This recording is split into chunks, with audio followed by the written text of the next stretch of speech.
Lari. Stabil ya lari ya.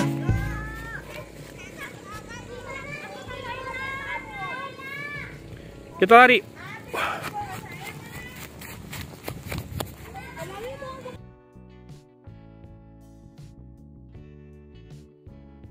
Lari bu, stabil. Halo, assalamualaikum. Video kali ini rada beda ya, mumpung lagi outdoor dan cuacanya bagus, cahayanya bagus. Kita bikin video review. Ini review dari Vivo V20 yang saya pegang kali ini, dan smartphone ini juga saya pakai buat contekan naskahnya ya. Sementara yang dipakai ngerekam adalah Samsung Galaxy Note 20 Ultra. Mikrofonnya dari Pamuk Quiet, dan saya pakai S Pen-nya buat remote. Vivo ini agak telat ya rilis V20 ini. Tumben agak jauh dari V19 kemarin, dan tumben juga sekarang angkanya genap. Dan juga somehow pricing dari seri V ini di Indonesia itu nggak konsisten ya. Kadang 5 juta tebal, yang 5,7 kan. Kemudian kadang 4 juta pas, kadang 4 juta koma, pernah juga 3, jutaan. Walaupun memang untuk seri V20 ini katanya ada yang versi Pro-nya juga nanti ya.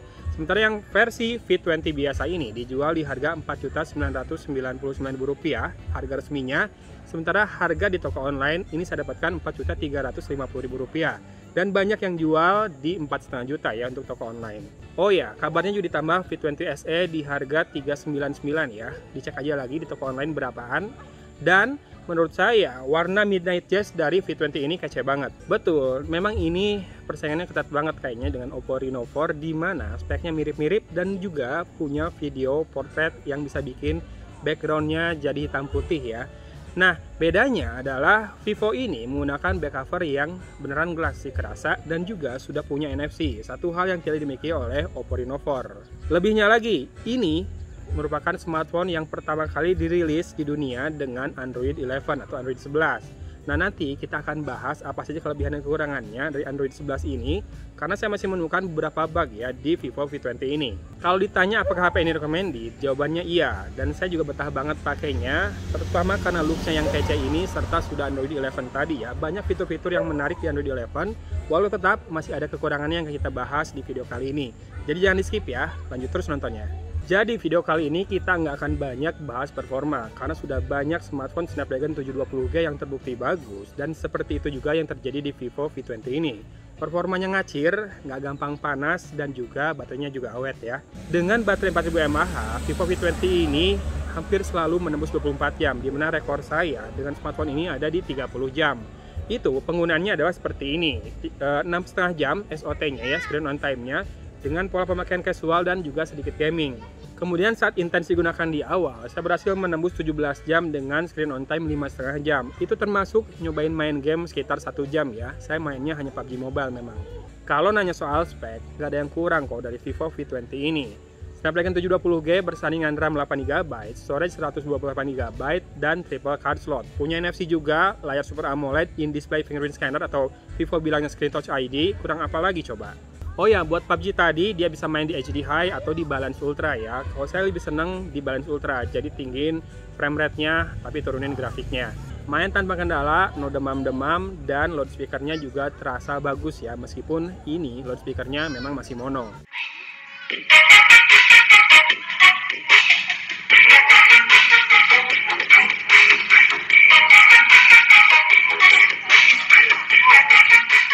Kemudian, smartphone ini juga tergolong sangat slim untuk sebuah smartphone dengan baterai 4000 mAh. Memang back covernya lurus seperti ini, tapi nggak akan jadi masalah kalau kamu pakai case yang disertakan dalam paket penjualannya. Jadi lebih ergonomis ya dengan case-nya itu.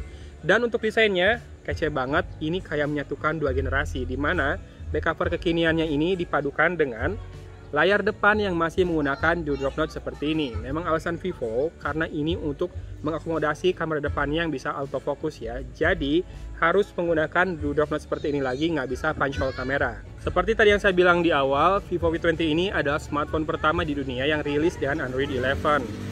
Nah, PanTouchOS yang berbalut Android 11 ini ternyata jauh lebih mirip dengan Android stock ya dibandingkan PanTouchOS sebelumnya. Saya tahu banyak yang kurang sreg dengan PanTouchOS sebelumnya, sama saya pun juga begitu. Tapi menurut saya ini pengalamannya sudah lebih mirip dengan Android stock, bahkan jauh lebih mirip dengan Android stock dibandingkan waktu di Vivo X50 kemarin. Berikut akan saya bacain temuan-temuan saya tentang kekurangan dari Vivo V20 ini dari segi softwarenya ya. Yang pertama, dia lambat banget ketika akses galeri, dan ini terjadi setiap saya mau bikin story ataupun posting di Instagram.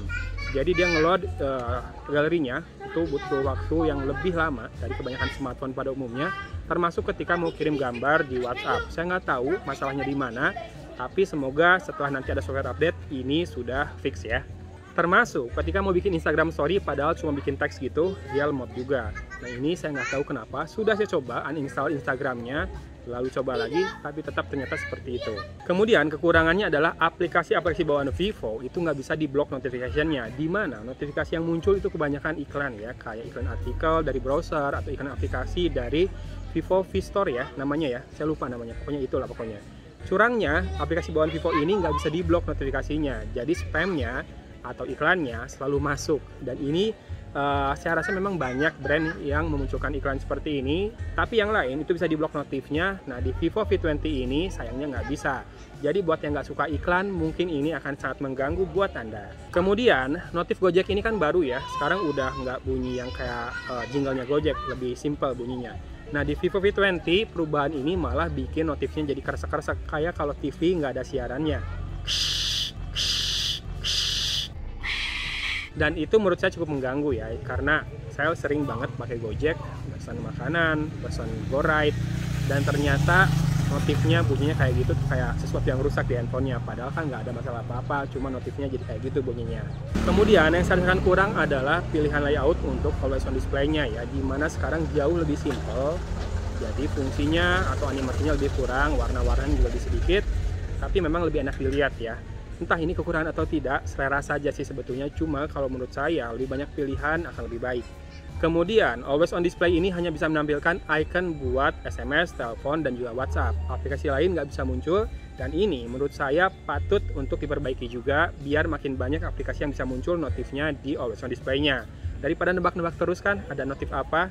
Lalu yang saya kurang suka dari Vivo sekarang adalah fast chargingnya yang eksklusif harus pakai kepala charger bawaan. Saya pakaiin Basius Gancas yang 65 watt, nggak ngangkat fast chargingnya. Harus selalu pakai kepala charger yang disertakan di dalam paket penjualannya. Mungkin nggak masalah, yang penting masih dapat charger, nggak kayak iPhone. Tapi bagi saya yang malas ngeluarin charger dari box karena handphonenya banyak yang dicoba, saya biasanya selalu gunakan Basius Gancas buat ngecas semua handphone saya. Jadinya ya harus nambah charger yang dicolokin. Nah sekarang saya tanya, apakah kekurangan-kekurangan yang saya sebutkan tadi adalah big deal buat kamu? Kalau iya, mungkin skip, cari smartphone lain. Reno 4 juga bagus, atau mungkin Poco X3. Poco X3 belum saya review ya, tunggu aja reviewnya. Sekarang kita lanjut ke kesimpulan ya. Bentar, kameranya lupa. Sampai saya lupa membahas kameranya karena saya betah banget sama kameranya. Tadi saya nggak pengen bahas karena ini bagus banget, hampir nggak ada kekurangannya, kecuali mungkin tone warnanya yang bagi sebagian orang terlalu vivid. Jadi Vivo ini selalu membuat kita senang berfoto-foto karena begitu nggak kecil kameranya, di smartphone-nya itu kelihatan gonjreng atau vivid banget. Tapi sebetulnya kalau kamu sudah pindahkan ke laptop, nggak segitunya sih gonjrengnya. By default, semua hasil fotonya menurut saya stand out ya, bagus. Termasuk autofocus di kamera depan itu bagus banget buat yang suka bikin story Instagram pakai kamera depan. Tapi yang saya nggak suka adalah beautification-nya yang secara default menyala. Padahal anak saya kan cowok. Nih lihat aja foto yang satu ini. Jadinya anak saya kece gitu kayak cewek. Perekaman video juga bagus, stabil, dan untuk kamera makronya menurut saya di atas rata-rata ya, karena bisa autofocus juga, nggak fix fokus. Jadinya hasil-hasil foto seperti ini bisa dihasilkan dengan sangat mudah menggunakan smartphone Vivo V20 ini. Oh ya, ada sedikit perbedaan di perekaman videonya memang, dimana frame rate maksimal di smartphone lain kan kebanyakan untuk Full HD itu ada di 60 fps. Nah di Vivo V20 ini untuk Full HD maksimal di 50 fps. Buat mata yang nggak terlatih sih mungkin tidak ada bedanya ya, 50 fps atau 60 fps, tapi buat mereka yang senang menghasilkan gambar yang smooth banget, mungkin ini jadi masalah. Kalau mau 60 fps, solusinya adalah turunkan ke HD 720p. Dan untuk 4K dia bisa sampai 30 fps seperti kebanyakan smartphone mid-range pada umumnya. Hasilnya seperti apa? Tunggu saya closing videonya dulu ya. Nah kesimpulannya, bagus tidak atau recommended tidak? Sebetulnya udah saya jawab di awal ya, recommended atau enggak. Bagus-bagus saja, kecuali kalau kamu mengalami masalah dengan semua kekurangan yang saya sebutkan tadi. Bagi saya, selain masalah charger yang eksklusif, sebetulnya semua kekurangannya itu bisa diatasi dengan software update ya.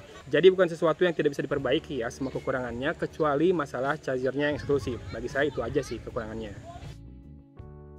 Mau protes? Snapdragon 720G, yang lain jualnya di 3 jutaan.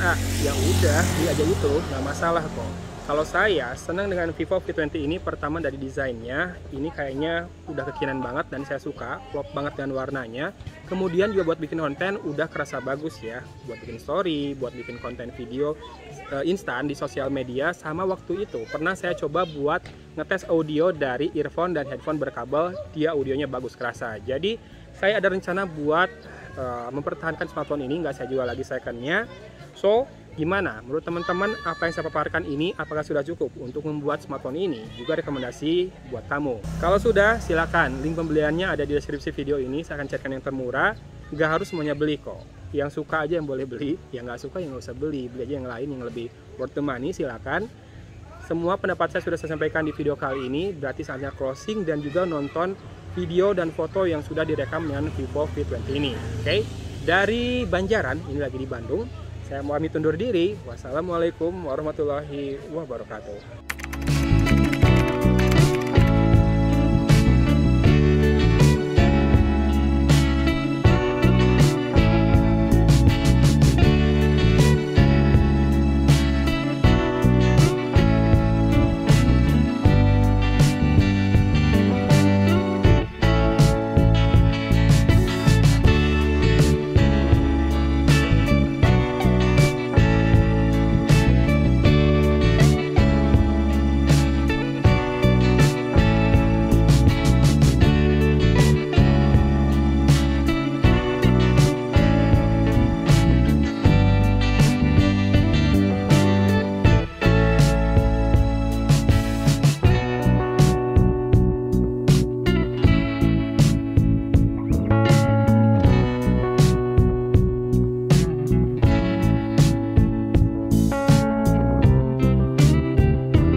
Ini perekaman video Full HD 50 fps.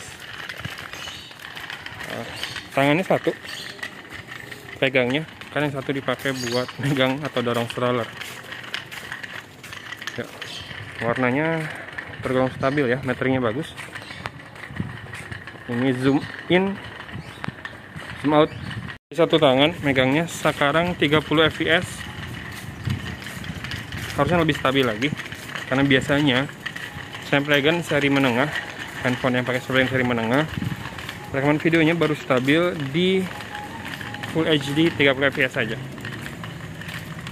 Setelah stable mode, kelihatan ada cropping yang terjadi ya, jadi lebih sempit dan lebih stabil. Barusan di layar sih kayak rada jitter atau rada stutter gitu ya. Nanti kita coba cek hasilnya tes real. Telok.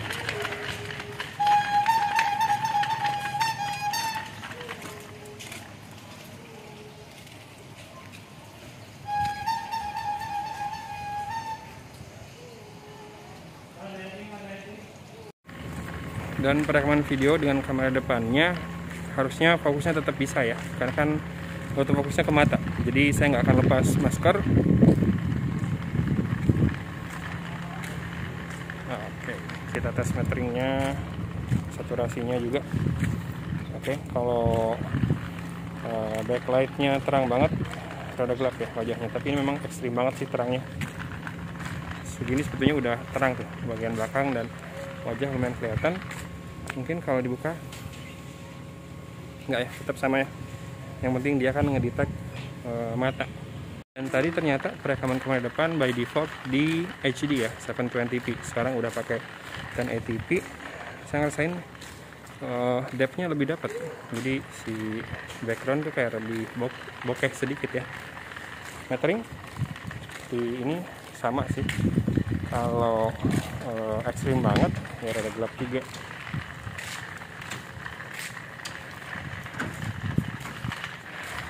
Bagus sih, memang default. Jagonya selfie ya. Stabilisasinya juga kerasa. Dan ini bisa sampai 4K untuk perekaman dengan kamera depan videonya ya. Yang suka ngevlog kayaknya bakal cocok deh. Tapi entah kalau audio gimana ya. Ini saya pakai masker, kedengeran nggak? Atau bisa pakai mikrofon kali ya. Kan masih ada jack audio 3,5 mm. Ya, kali ini video kamera depannya lebih dekat lagi ya, lebih cropping karena pakai mode steady face. Seperti biasa, kalau Ace itu ngandelin cropping. Jadi dari video yang besar diambil tengahnya, kemudian nanti dianalisis pergerakan seperti apa, ya dia ambil ke pixel-pixel lain yang lagi nggak kepake. Jadi kelihatan lebih stabil. Tapi jadinya sempit banget ya, kurang wide kalau pakai steady face ini. Dual view juga bisa ya di Vivo V20 ini. Jadi kayak gini nih. Saya sambil jalan-jalan ngasuh anak, tes kamera, aduh ada lalat. Emang bagus sih kameranya, fitur-fiturnya juga dan kualitasnya. So kita tinggal lihat performa dan lain-lainnya. Sama audio ya, silahkan dinilai sendiri audionya.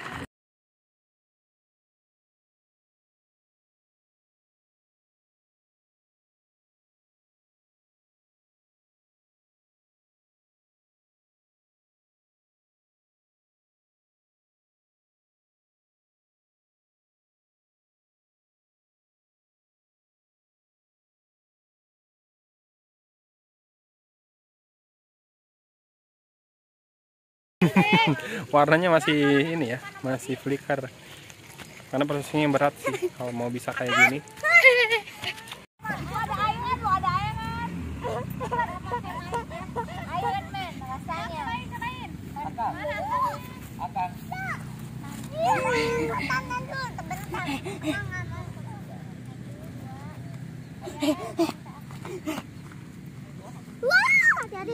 Depannya juga punya stabilisasi, namanya steady face. Kita lari yuk ke atas sana.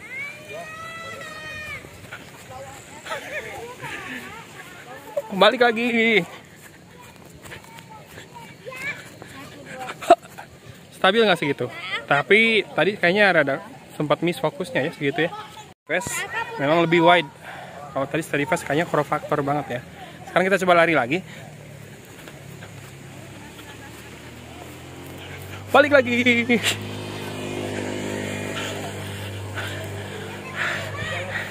Gimana segitu? Bagus ya kamera depannya. Tanpa mode stabilisasi, lari lagi. Stabil juga ya. Lari lagi.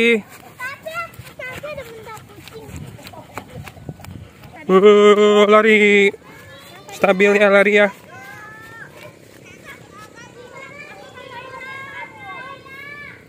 Kita lari. Lari Bu, stabil.